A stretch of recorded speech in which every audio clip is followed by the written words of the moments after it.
Welcome to the Ordinary Marathoner podcast.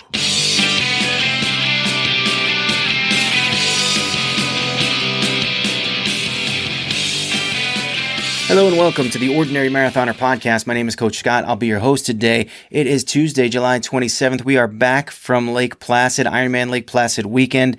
Our fourth year attending the Ironman Lake Placid. Not in a row. 2020 had no race since we had the COVID, but this is our fourth year of fourth race. Let's call it the fourth race in a row that we've been to as a family. The first three I participated in, so this was sort of my first time going as a spectator, purely as a spectator. Although we did volunteer, so maybe that's, in a way, that's spectating still. So we'll call it purely as a spectator. A lot different experience for sure. I think number one, just that the anticipation and anxiety that comes with that, with having race day, just a couple days away, right? You've been working so hard, and now here is the culmination of all that work in just a few days.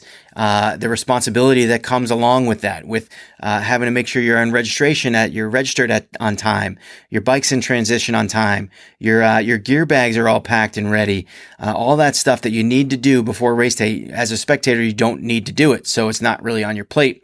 That lifting of responsibility too is a little bit different. And I think also probably one of the biggest differences is your responsibility to your diet. I mean, as a racer, I remember going to restaurants and scouring the menu and not thinking, what do I want to eat today, but what is going to be easiest on my stomach? What is going to give me the least amount of potential GI distress in the future, and have me ready on race day to be out there for a long, long time, because I'm going to be out there for a long, long time. Whereas as a spectator, you just go in and say, hey, what am I feeling today? What am I thinking about eating tonight? I'll have a drink with that. Sure. Do I want another beer? Yeah, whatever. Back that one up, give me another beer. You don't have that you're on vacation, basically. You're on vacation as opposed to having, that big, huge, anticipation and responsibility ahead of you.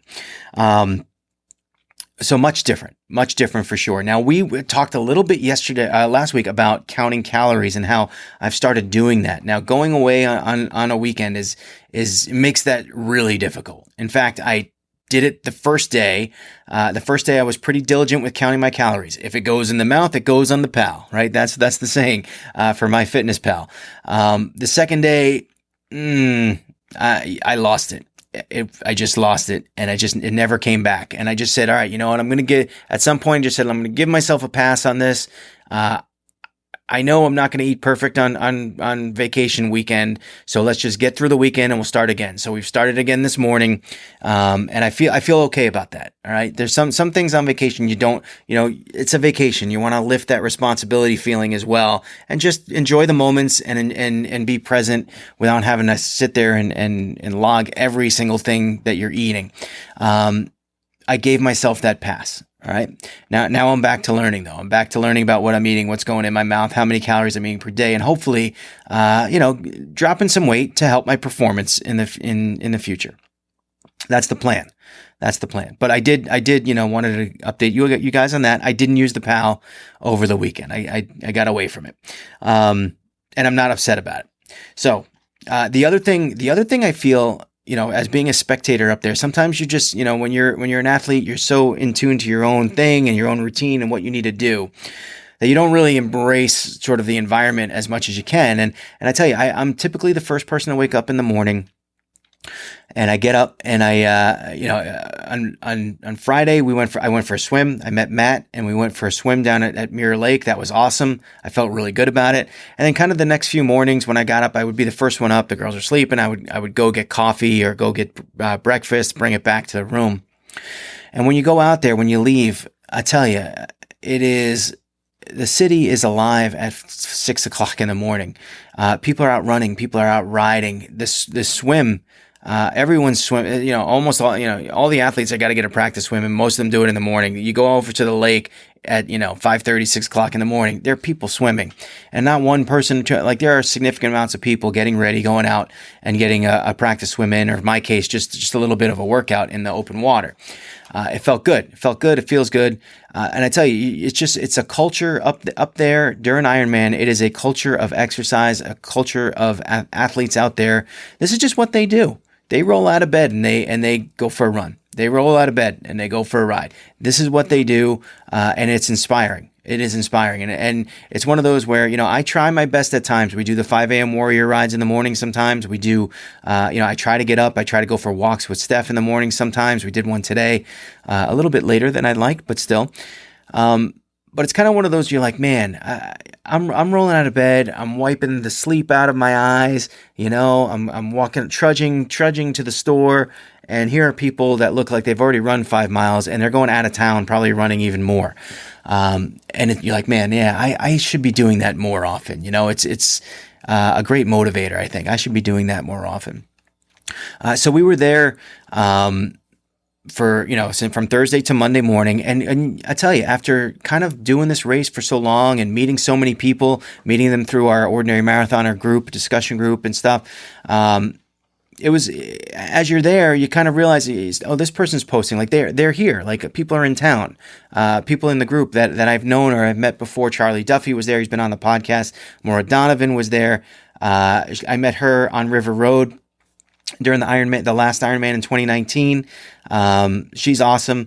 I met Megan Brown on the street. I think she recognized my shirt and said hello. That was awesome. Michelle Melahusky, we're there every single year of the race. She's there. I never meet her. One day we're gonna have to do that. We're gonna have to make sure that we meet. It's just Randy Latza, another one. Randy wears a mask and a shirt that says Iron Fan. I think he even has a cape. And I've met him a whole bunch of times, but I just knew him as Iron Fan. And no, he's whiffed with him. And I met him up there. Apparently, he saw me on the Northway, and I was driving too fast. But I wasn't speeding, man. I don't know what you're talking about. Anyway. It was, you just wind up meeting people and you wind up, you run into people. Laura Stebbins, I ran into, at the Ironman Village.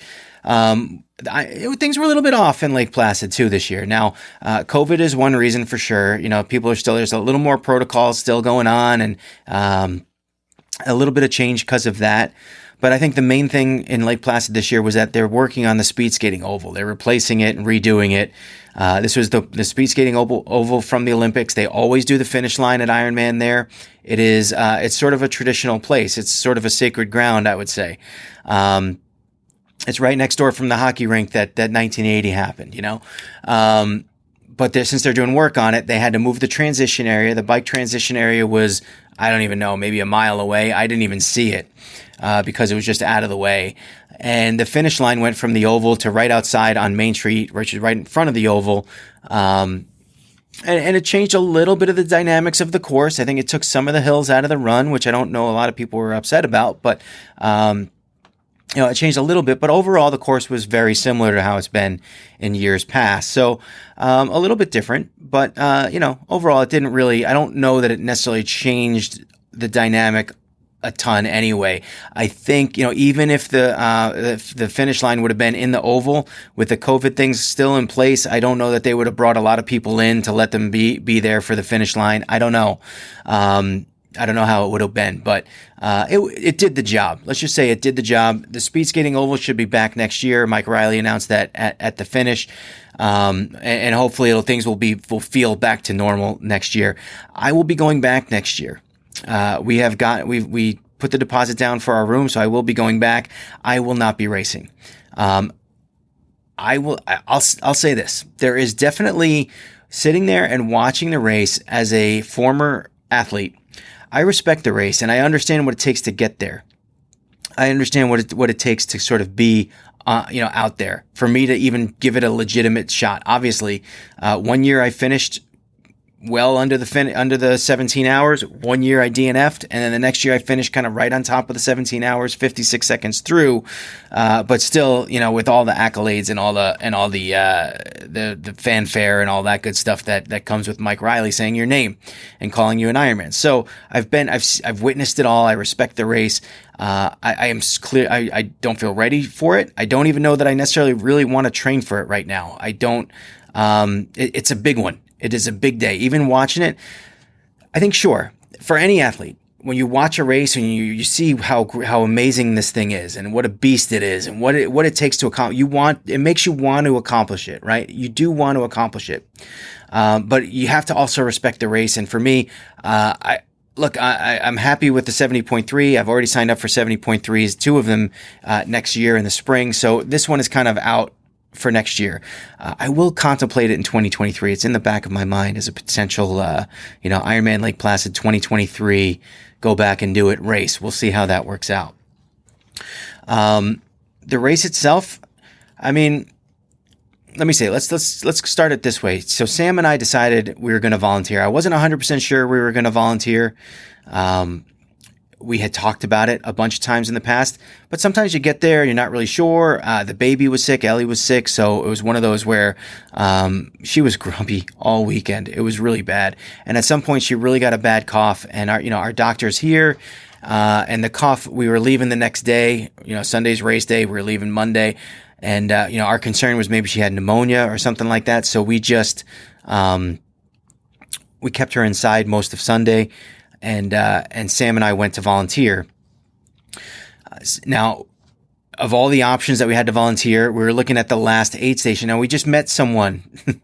First, we ran into Maura Donovan, and she introduced us to someone. Oh God, I can't remember her name. I forget. I'll remember it, and I'll tell you. Anyway. And the next thing you know, we're registered for aid station 6, which is the last one out on River Road, which is there. So basically the course goes out. It's out and back, right? So 2 loops. And the out part, we were on the very last aid station of the out part. So they go to our aid station, they go a half mile, they turn around, they come back, and then they come to our aid station again, and then they're running back into town, whether it's at mile like 7 or 8, or mile 19 or 20, whatever that is at that point. First loop 7 or 8, second loop 19 or 20, and crazy experience out there. And I knew that Sam would choose the night one because she would want the night shift because she could stay up late, right? She wants to stay up late.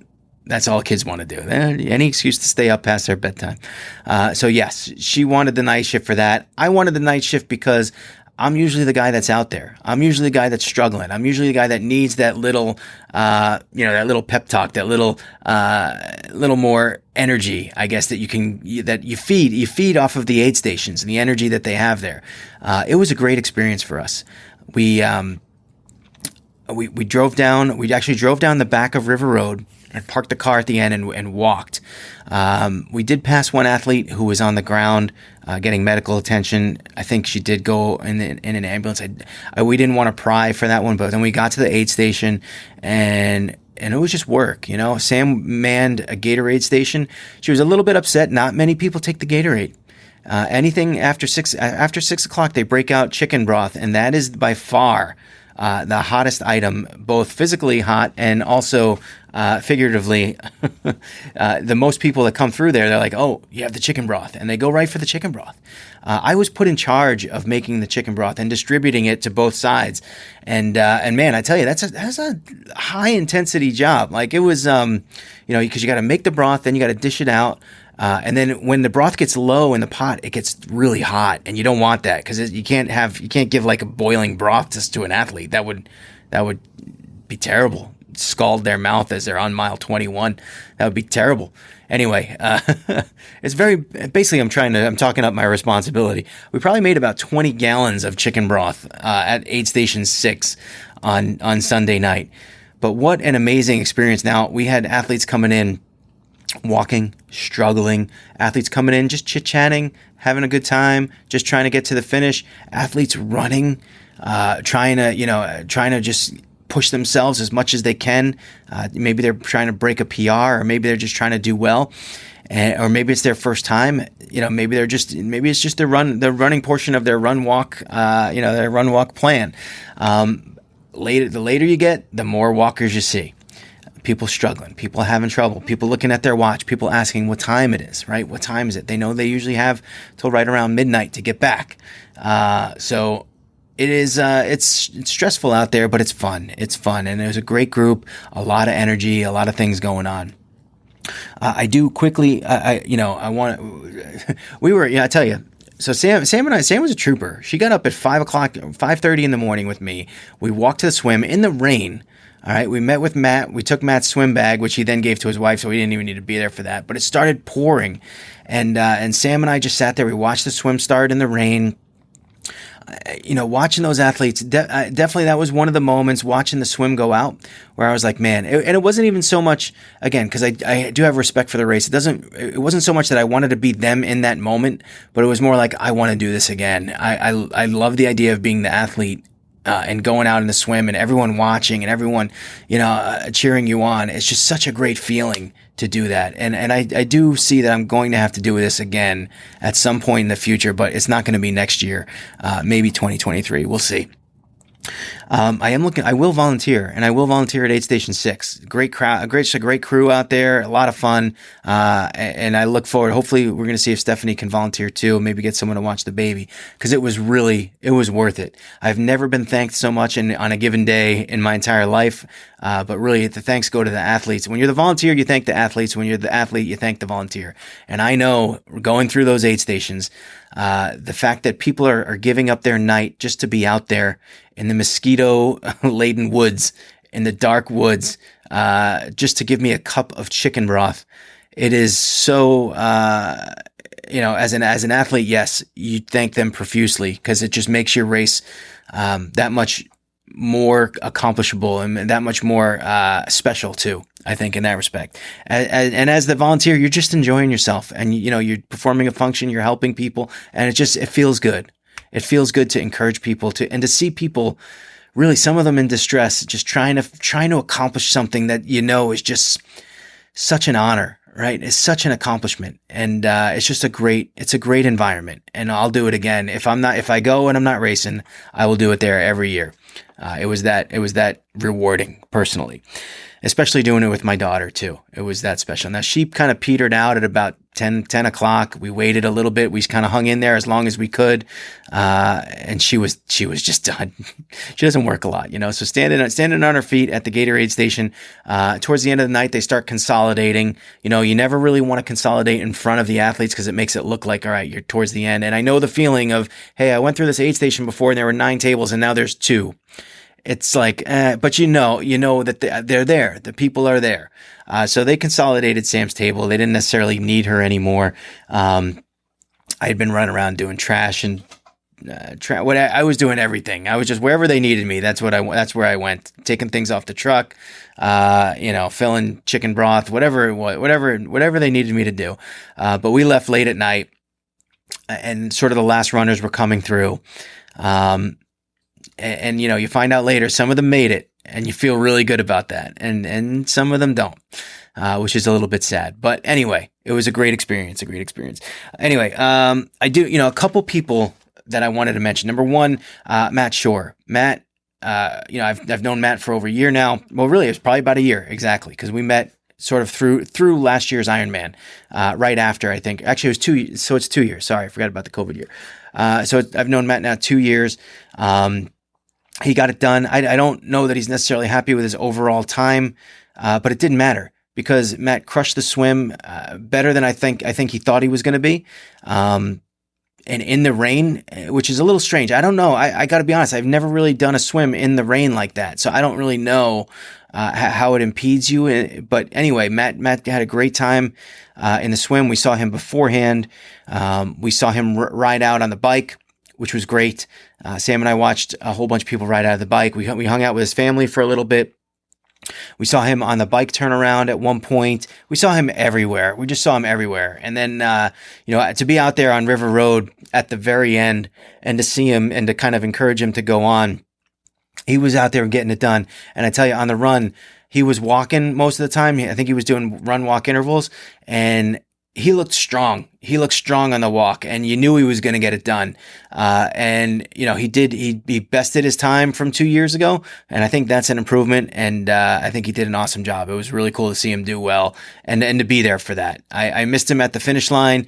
I think when we got back, we just kind of like the finish line's not far from my hotel, and I really wanted to get out there, and I was like, it just wasn't happening. It was a long day. I mean, I know it's a long day for it's a long day for Matt. It's a long day for us too.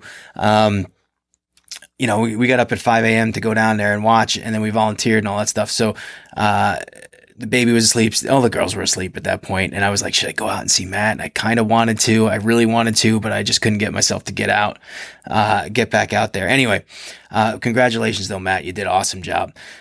Jim and Emily Miller from New Jersey. So we met. This is the quintessential thing that happens at one of these races, is that we go out to dinner at a place called Lisa G's.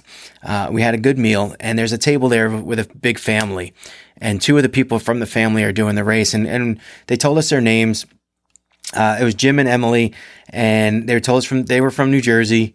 And we had a great little conversation about the race, and they were going to do it together, which I think is really cool. It's a little bit strange to do the bike together because you're not really supposed to be riding next to each other. So you have to kind of, but to be able to do the race together. And I think one of them probably finished the swim a little bit earlier, but they waited at the bikes for the other one. And then they went out together and they did the run together. It was inspiring to see, them go out together. Now we were standing there and we were trying to fill my tracker with people and names. And I'm like, Sam goes, what was the girl's name from yesterday? And I was like, I think it was Emily. So she looked up Emily and found one Emily from New Jersey, and then took that last name. We plugged that in, and we found a guy with the same last name from the same town in New Jersey. And we're like, that's them. Ironman's been doing something different lately, which is they give out numbers when you get there. So if you're next online, so one of them was online, was 443. The next one was 444. Which is kind of neat, because then you just have to remember kind of two numbers like back to back, and you look for those numbers when you're trying to find somebody. And we saw them on the bike at one point, and we yelled their names, and they waved, they recognized us. And I think they appreciated the fact that we recognized them from the restaurant. And later on that day, we were out volunteering at the aid station, and they walked through, and we saw them, and we said hello again. Jim actually walked through, and I said, Jim from New Jersey, and he walked through, and then Emily, but he didn't see us, and then Emily saw us and said hello, and then she went over, and she must have told Jim that we were there, and he actually came back just to say hi and to thank us for volunteering. And then they went away, and then they came back again, when they did the second loop. And that's the kind of stories where people we didn't even know. And all of a sudden you have this connection kind of where it's like, you just remember them and you cheer them on. And I think they appreciated the fact that we remembered them and that we cheered them on.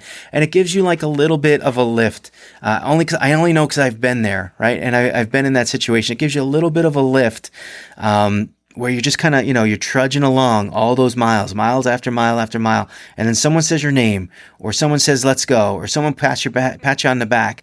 And it gives you a little bit of a boost.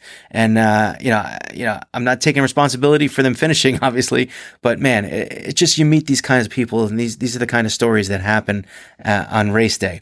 And then the last one, we had someone come in, into the aid station, and as they were exiting, I didn't see it, but they went down to the ground. I don't know if they fell. I don't know if they passed out. I don't know, whatever. Now, in order to be a coach, I need to be CPR certified, and I had to renew my certification. So I literally just took the course like 2 weeks ago, and I'm thinking, all right, like I know, like you take the CPR course and you get that knowledge and you understand it. But then it's like 2 years later and you kind of forget. So I don't, I just knew it was fresh in my mind, and I could go help. And I think he was in shock. He was definitely not gonna finish the race. And he was struggling, and he was shaking. His hands were shaking. He was laying on the ground. We got trash bags and used them as blankets, and we wrapped them up. And then a guy, and I don't know if he's a doctor, he's got some kind of medical experience. He was a runner. He was in the race, and he stopped. And I'm not gonna say his name, even though I know it.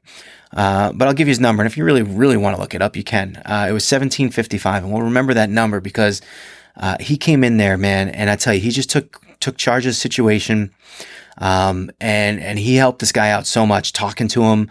And then he said, all right, I'm going to hold your legs up. And he sat there. This guy, mind you, is on mile 20 of an Ironman, of the marathon portion of an Ironman track, right? So mile 134 of one, right? He's been out there all day and he's stopping his race and he's holding this guy's legs up and he's trying to like rub his legs for the circulation. And the guy said, the guy on the ground is basically like, I would tell you to go run your race, but this really feels good. Like, I feel like I need this. And the guy stayed, and it took, the one thing that I didn't really like was that it took the ambulance a while to get there, like 20 minutes. It took them a while to get there. But we kept him talking and we kept him, he was struggling. We kept him talking. The ambulance crew got there and things seemed to get a little bit worse for a moment. They took his vitals and they were doing their work and then doing their job. And by the time that they kind of got him onto the stretcher and into the ambulance, he was definitely looking a little bit better. I've heard since that he got an IV, he got fluids, and he actually had asked to be dropped back off at the spot so he could finish the race, but they weren't going to let him do that at that point. Although, I'm sure, you have something like that happen, I'm sure he'll be back again. You got to conquer that demon, but it was frightening in a way.